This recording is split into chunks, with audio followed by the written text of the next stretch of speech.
टोमॅटोची चटणी करताना तेल घाला, तेलामध्ये थोडीशी मोहरी तडतडून घ्या, त्यानंतर कढीपत्ता, त्यानंतर हिरवी मिरची, कापलेला कांदा. आता यावर आपण घालूया थोडीशी मुगाची डाळ, त्यानंतर यामध्ये घाला हळद, चवीपुरतं मीठ घालायचं आहे. हे सगळं मिश्रण छान असं हलवून घ्या. हे मिक्स झालं आणि आता आपला कांदाही थोडासा परतून झाला आहे, तर यावर आपण घालूया टोमॅटो.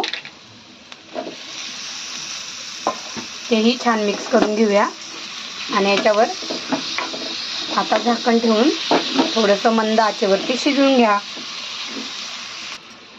थोडासा जाडसर असा दाण्याचा कूट घाला, तो मिक्स करून घ्या. चवीपुरतं मीठ, थोडीशी साखर घालून मिक्स करून आता यावर जरा वेळ 5 मिनिट आपल्याला झाकण ठेवायचं आहे.